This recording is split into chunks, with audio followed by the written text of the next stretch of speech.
Vamos a conversar ahora con alguien que tuvimos aquí en este estudio hace, yo creo, casi un año, más o menos.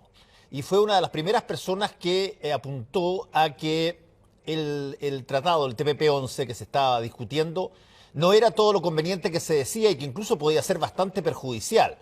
Este fue un tratado que fue tratado por varios gobiernos, partió con el gobierno de la presidenta Bachelet, después lo siguió el presidente Piñera y ahora está en una situación donde una vez más ha llegado a haber cuestionamientos sobre si debiera o no debiera Chile ser parte de ese tratado. Hassan Akram, ¿cómo estás? Académico de Políticas Públicas de la Universidad Diego Portales. ¿Cómo estás tú?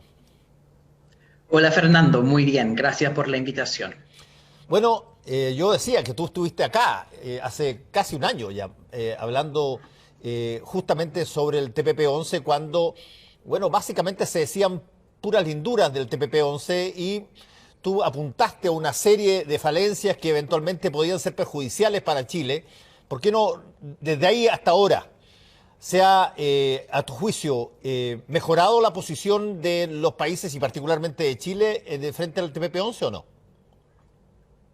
Después de la última vez que me entrevistaste, la situación acerca del TPP-11 cambió radicalmente. Cuando yo estaba hablando contigo desde hace un año, la gran mayoría de los senadores estaban dispuestos a votar a favor, a pesar de la tremenda campaña en contra, a pesar de la evidente fuerza de la sociedad civil. Al final la clase política no quería reconocer las críticas muy serias que se habían levantado contra el Tratado Transpacífico. Lo que cambió después fue el estallido, con el tremendo movimiento, la movilización social, al final en contra, como dijo el mismo presidente Piñera, no son 30 pesos, son 30 años. Todo este levantamiento contra el modelo económico actual generó un cambio de parte de los senadores, que al final decidieron que no fue una buena idea apoyar el TPP-11, en gran parte porque tenían miedo de la reacción ciudadana por primera vez producto de esas movilizaciones. Entonces, el TPP-11, que había pasado todas las vallas del Congreso, habían estado en comisiones en la Cámara Baja, pasó la sala de la Cámara Baja, pasó las comisiones del Senado y la única etapa que faltaba fue la del Senado, de la sala del Senado, y ahí se frenó el proceso porque los senadores que habían apoyado el TPP-11 retiraron su apoyo diciendo que no es el momento. Entonces, hasta ahora el TPP-11 ha estado congelado, pero últimamente el canciller Andrés Alamán ha puesto suma urgencia a través del presidente a este proyecto a discusión inmediata. O sea que se tiene que discutir dentro de 6 días. La presidenta del Senado ha dicho que no va a poner el proyecto en tabla porque al final hay una serie de cuestionamientos de parte de la ciudadanía, una mala idea debatirlo ahora a puertas de un proceso constituyente. Entonces, este tema del estallido y de la apertura del proceso constituyente ha cambiado completamente el debate. Antes fue casi seguro que el TPP-11 se iba a ratificar a pesar de todas las críticas. Ahora tenemos una situación donde por primera vez con el despertar de Chile, el duro cuestionamiento que tenemos frente a este tratado lo está logrando parar. Ahora, Hassan, para solamente hacer una revisión de lo que de alguna manera tú planteaste en este mismo programa hace casi un año, ¿siguen siendo exactamente las mismas razones que esgrimiste en esa oportunidad, las mismas que hoy día tienen validez para considerar que no es beneficioso el Tratado Transpacífico? Bueno, de hecho, en estas circunstancias, el tratado es mucho más preocupante que antes, porque lo que yo planteaba desde hace un año es que el TPP-11 limita la soberanía regulatoria del país. Una cosa es ceder soberanía, que hacen todos los tratados, pero ceder soberanía, por ejemplo, como el tratado Escazú, que el gobierno no quiso firmar, que sea de soberanía a tribunales independientes ambientales, que al final podrían juzgar al Estado de Chile si no cumple con alguna regulación ambiental y sube el nivel regulatorio. Eso es un tipo de ceder soberanía. En el caso de TPP-11 es ceder soberanía a tribunales corporativos tribunales de arbitraje de disputas entre inversionistas transnacionales y estados que son sesgados, que 72,5% de las veces sus interpretaciones jurídicas son a favor de las transnacionales y en contra de los estados. Entonces, este sistema jurídico sesgado limita la posibilidad del Estado chileno de hacer regulaciones básicas importantes, por ejemplo, en términos de la descarbonización de la matriz energética, eso es cerrar termoeléctricas a carbón, que es urgentemente necesario por el tema del cambio climático. Eso podría generar demandas de parte de los dueños de las plantas termoeléctricas. De la misma forma, si uno trata de cambiar el sistema de pensiones, las AFP podrían demandar usando esos mismos tribunales especiales que también tiene el TPP-11. Entonces yo estoy en contra de todo este mecanismo del sistema de arbitraje entre inversionistas y Estados, porque al final faculta a las transnacionales a demandar a Chile con tribunales especiales que no son independientes, ¿ya? Pero esa crítica hace un año fue una crítica más bien teórica, por una razón muy simple. La Constitución de Jaime Guzmán, la Constitución de 1980, es como una camisa de fuerza que limita la acción del Estado de forma doméstica. O sea, sería imposible hacer muchas regulaciones en Chile actualmente porque la Constitución, a través del Tribunal Constitucional sobre todo, hace imposible ese ejercicio. Lo estamos viendo actualmente con el fallo que acaba de salir, ¿cierto?, del Tribunal Constitucional que declara inconstitucional la reforma constitucional para permitir el retiro del 10%. ¿Ya? Entonces, en este momento, la camisa de fuerza de la Constitución bloquea los cambios, pero con el proceso constituyente estamos sacando la camisa de fuerza de la Constitución y eso implica que podemos entonces caminar hacia la puerta y vamos a darnos cuenta que la puerta está cerrada con llave. En este caso, la camisa de fuerza es la Constitución, pero la puerta cerrada con llave es el TPP-11 y todos los demás tratados que tiene este tipo de arbitraje. Entonces, el problema es mucho más grave ahora porque vamos finalmente, gracias al cambio constitucional, vamos a poder hacer los cambios domésticos que el TPP-11 bloquea. ¿Y de qué forma los bloquea? Tú hablaste ahí de los arbitrajes, digamos. ¿Esa es la única forma en que hay una suerte de perjuicio? Sí, eso es la forma. Se ha hablado mucho del Tribunal Constitucional como una tercera cámara, ¿cierto? Que al final todo lo que se debate en el Congreso Nacional sale como una ley democráticamente apoyada por una mayoría de los senadores y diputados. Una ley así, el Tribunal Constitucional lo puede declarar inconstitucional y como sabemos, el Tribunal Constitucional no es un tribunal de justicia que falla por razones jurídicas, sino un tribunal politizado donde ministros asignados de forma binominalizada, toda su posición ideológica es conocida, al final declaran leyes inconstitucionales y bajan entonces muchas distintas políticas públicas por secretaría. Lo ha pasado con el aborto en 3 causales, con la reforma laboral de la nueva mayoría y ahora con el retiro del 10%. Es muchas políticas públicas que el Tribunal Constitucional puede quitar a través de este sistema de declarar leyes inconstitucionales de forma sesgada. Bueno, el TPP-11 funciona no como una tercera cámara, sino como una cuarta cámara,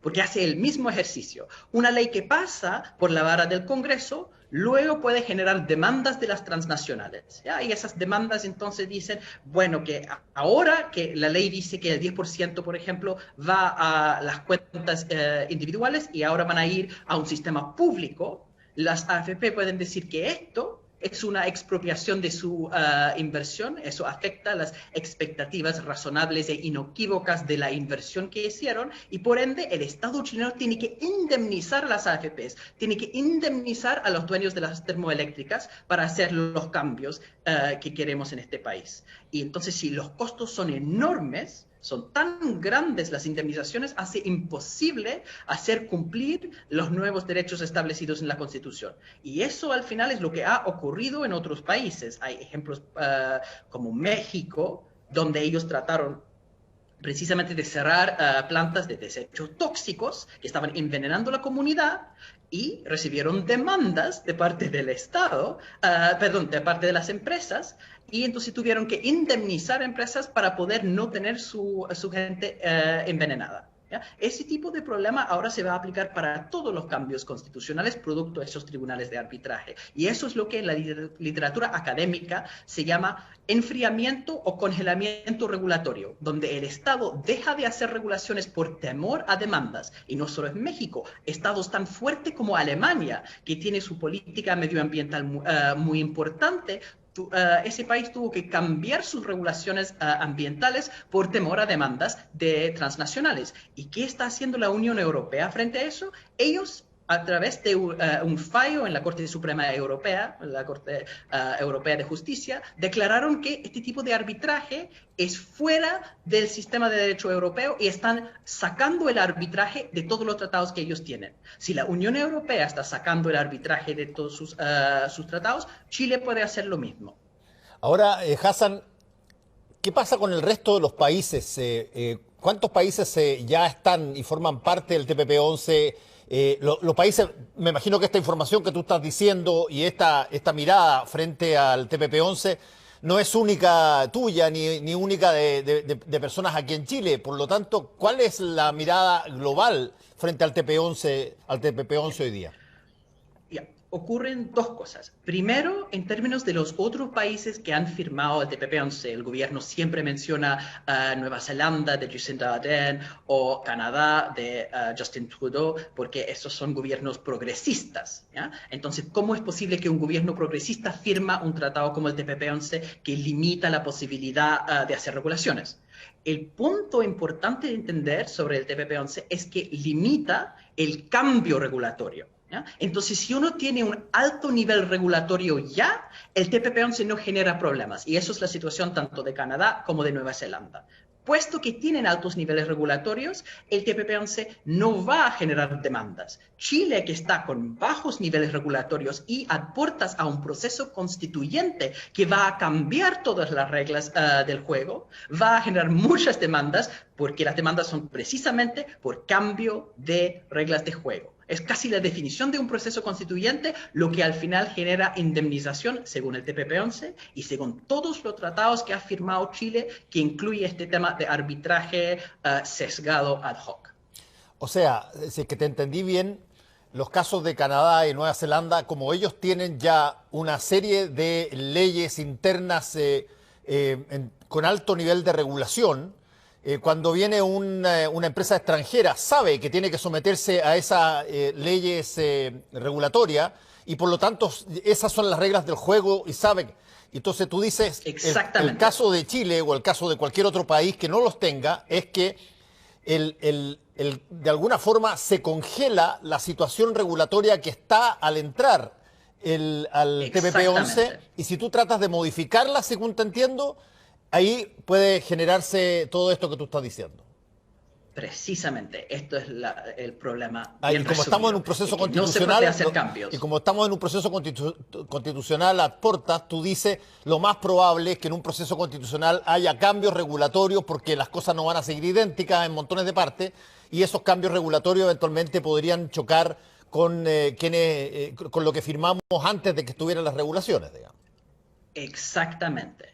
Y en eso tengo que hacer un punto importante, que eso no es solamente el TPP-11. Lamentablemente, Chile ha firmado una serie de tratados de protección de inversiones, se llaman, desde los años 90, que faculta a distintas transnacionales de demandar al Estado. ¿Ya? Y eso nos genera un tremendo problema, que según el gobierno no es un problema porque en esos tratados se protege el derecho a regular, ¿cierto? El derecho soberano de hacer regulaciones por razones de interés público, por razones medioambientales, por razones de salud, etc. El problema es que estos tribunales, puesto que son sesgados a favor de los empresarios, sopesan los dos derechos protegidos. Los derechos de las transnacionales de tener sus expectativas inequívocas de inversión protegidas, y al otro lado el derecho del Estado de regular. Y en general lo que hacen es que fallan a favor del derecho de la empresa por sobre el derecho del Estado de regular. Eso es un tremendo problema que vamos a tener con todos los tratados. Entonces la solución, yo he escrito un libro, de hecho, sobre el proceso constituyente, ¿no? Que salió después del estallido, por eso el libro se llama El Estallido. Y en ese libro yo detallo la forma en que la nueva constitución podría enfrentar el problema de todos estos tratados que tiene arbitraje, que facultan a las transnacionales a demandar a Chile. Porque uno simplemente puede decir que un tratado que otorga soberanía a un tribunal de arbitraje internacional, ¿ya?, es un tratado inconstitucional. Y luego uno pone en una disposición transitoria una demanda que mandata al Ejecutivo a renegociar todos los tratados que tiene ese tipo de arbitraje. Y esta idea está detrás de lo que está haciendo la Unión Europea posterior al fallo de Achmea, cuando ellos decidieron que el arbitraje ad hoc no es parte del orden europeo por este problema de sesgo. Ahora, dime una cosa, Hassan. En el ámbito de los países que han estado discutiendo el TPP-11, ¿cuántos ya lo tienen firmado o están metidos en el asunto? ¿Tienes tú esa información? Ya que han estado ratificando, está activo el TPP-11 Sí, ahora porque activo, lo sí. han ratificado varios países. En este proceso entonces ya estamos bastante avanzados. No tengo en este momento el dato de cuántos son, pero este proceso ya ha avanzado en ese sentido, sí. ¿Y cuándo hay fechas de...? Porque te lo pregunto, la pregunta tiene, la verdad, un corolario, una segunda parte, que es ¿cuáles son los plazos para poder firmar el TPP-11? Porque uno podría, teóricamente, estoy inventando, tú me dirás si es correcto o no es correcto, pero uno podría decir, oye, nosotros firmamos inmediatamente después del nuevo proceso constitucional, después del plebiscito de salida. De tal manera que todos sepamos que hay una nueva, si es que se decide así, hay una nueva situación regulatoria en una serie de instancias y con esa nueva realidad ya conocida se firma el tratado. ¿Puede ser o no? Ya, entiendo la idea detrás de eso.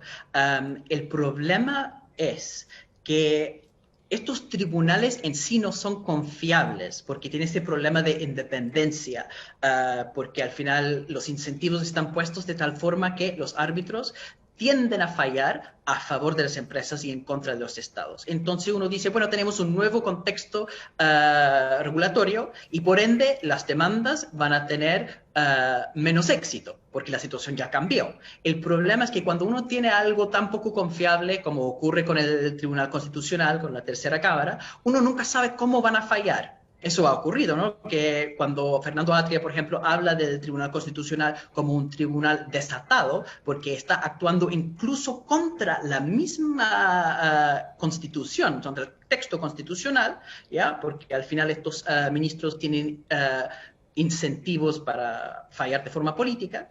No hay nada que se puede hacer. Ocurre algo un poco similar con los tribunales de arbitraje. Uno podría decir que la situación de Chile sería mucho mejor defendiéndose a demandas si uno firma después de todos los cambios constitucionales. Pero igual ahí uno entraría en el problema de la incertidumbre de esos tribunales. Es por eso mucho mejor más bien resolver el problema desde la raíz. Y en eso vuelvo al punto que no es solamente el TPP-11, porque ya hemos firmado otros tratados que tienen este tema del arbitraje ad hoc. Entonces, incluso si no firmamos el TPP-11, vamos a tener el mismo problema. Yo estoy en contra de firmar el TPP-11 porque es un eslabón más en una larga cadena. Pero la cadena existe independiente del TPP-11 y tenemos que enfrentar esa cadena de tratados ya firmados que permiten a las transnacionales demandar por este tema de cambio regulatorio. Tenemos que enfrentar eso mismo en el proceso constituyente. Ahora, Hassan, todos los tratados, y eso lo conversamos, y me acuerdo hace un año cuando estabas acá, todos los tratados, de alguna manera, generan una posición, si tú quieres, de restricción para, en este caso, los estados. No pueden hacer lo que quieran, porque los tratados justamente limitan y de alguna forma, como tú dices muy bien, afectan incluso hasta la soberanía en determinadas cosas y los países al firmar saben y están conscientes de eso. O sea, no hay Por un supuesto. tratado que tú vayas a hacer con una cantidad enorme de países que no tenga de alguna forma algún tipo de restricción Por para uno de supuesto. los países. Bueno, desde ese punto de vista, este tratado tiene este asunto de los tribunales que tú has mencionado, y es arreglable eso, es algo que se pueda de alguna manera mejorar esa posición. Todos, todos los tratados ceden soberanía. ¿Ya? Sí. Eso es un dato la causa, es una realidad. ¿Ya? Y muchos de esos tratados que ceden soberanía son tratados muy buenos. Por ejemplo, en un tratado de derechos humanos, el Estado se compromete con cumplir con el respeto estricto a los derechos humanos. ¿Ya? Y eso limita la soberanía del Estado porque no puede violar los derechos humanos, pero eso es maravilloso. De la misma forma, con el Tratado de Escazú, limita la soberanía porque el Estado chileno no puede permitir la contaminación de su naturaleza dentro de sus fronteras. Eso también es ceder soberanía de una forma súper positiva. El problema es que cuando uno está cediendo soberanía, no para proteger el medio ambiente, no para proteger los derechos sociales, sino para socavarlos. Y en esa situación, ¿cómo se puede arreglar? Hay tratados que no tienen arbitraje.